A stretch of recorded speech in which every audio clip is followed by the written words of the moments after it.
Hi everyone, welcome to Wassonwood Party and Design Studio.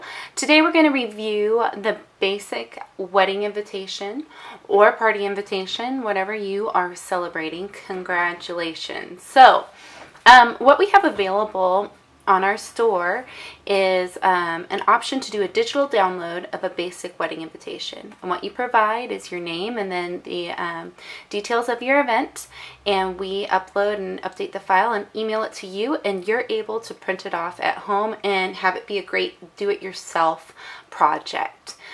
So the nice thing about the digital download and the basic wedding invitation is that it has it's beautifully laid out. We have several different font options, but there is a place at the top that we have left blank for you to embellish and play with. So up here in the top there, that is blank, and you get to embellish that and make this your own wedding invitation. So I'm going to show you a couple of options. So first, when you get your invitation, you'll get it, and you can print it off if you want to do two up or singly, whichever way is easier for you. Then you're going to go ahead and trim your invitation down. So we're going to get this lined up here. Okay, looks good.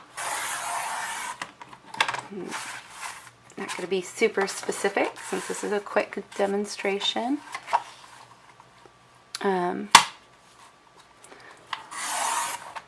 We're pretty close.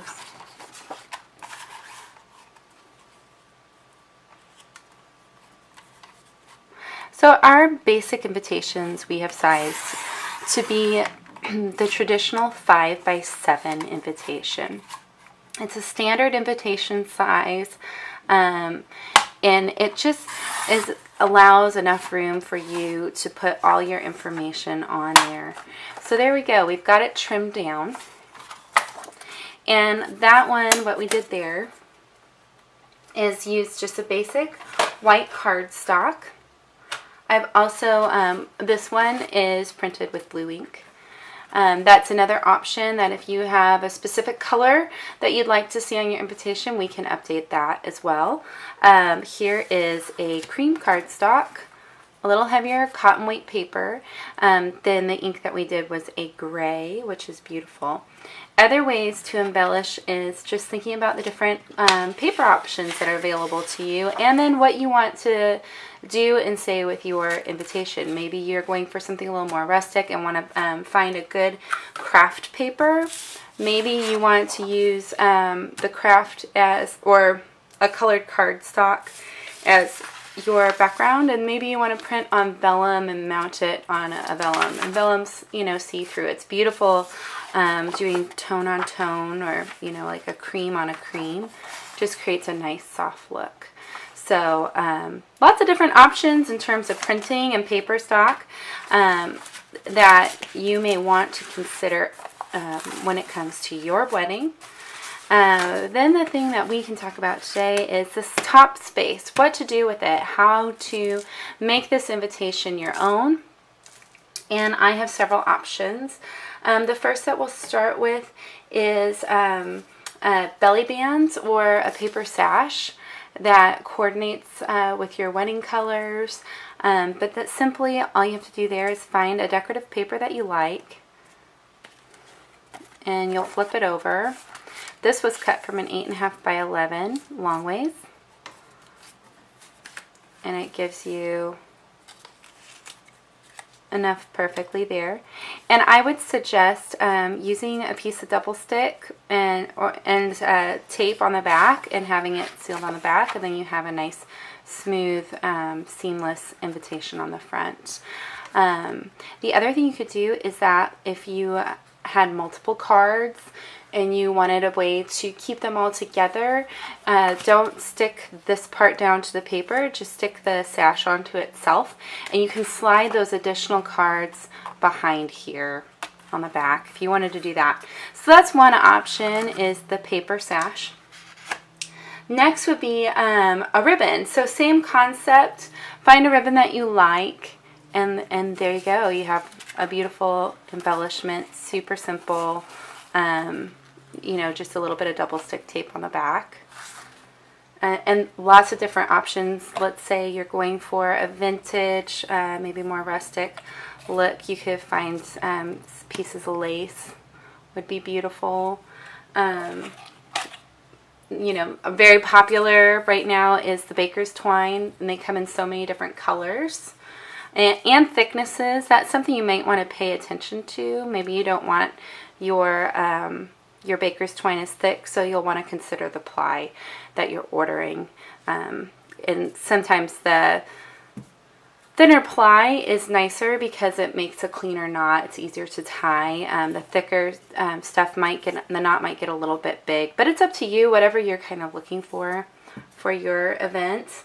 Here's another ribbon, which is really great. Check that out.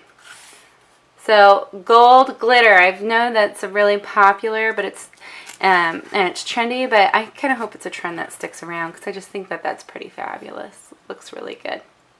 Okay, so that's the gold glitter ribbon. You'll also want to do, when you're planning your embellishments, you'll want to do one embellishment completely and find out what you need per invitation. So, you know, you need that much ribbon, multiply it by your number of invites, and that will be in inches. Make sure that you then convert it to yards, because usually ribbon is sold on a spool by the yard.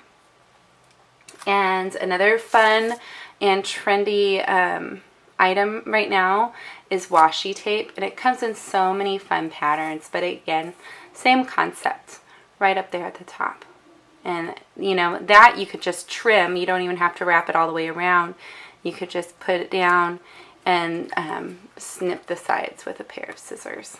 So that's a cute option right there, the washi tape. And as you see, it doesn't really damage the paper, so if you need to reposition.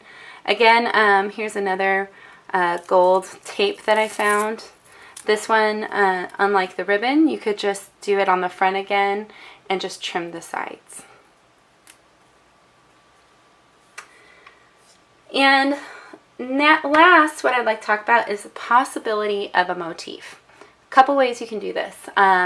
One great way, I don't have it with me right now, but let's say you want to do a wax stamp, like the old fashioned wax stamp. That would be great to do, and it has a really unique feel. You can put a twine or string underneath, and you could seal it with the wax seal. What I would suggest, because of mailing, if you use a traditional wax, that could get really brittle and break in the mail, and that's no fun. Nobody likes that. But the other thing you could use is a hot glue wax that's more flexible. I know that you can probably find that online if you looked. The other thing you could use, besides doing like a traditional monogram seal or metal seal with an initial in it, is you could find a rubber stamp, test it out, make sure you like the way it looks, and use a rubber stamp to seal your wax. Or you could just straight on rubber stamp your image right at the top where you like it. Or maybe you want to do something a little decorative around the edges in a couple different places. It's up to you. It's your invitation. So up at the top. And then last but not least is, let's say you want us to take care of that area for you. We have multiple motifs listed that you can add, and we will fit that right perfectly in that space, like monogram or an image. So there's lots to do. So congratulations. Get to it. Get your invites out. Invite your guests, and then make sure you have a great time. Thanks for watching. Have a good day. Bye.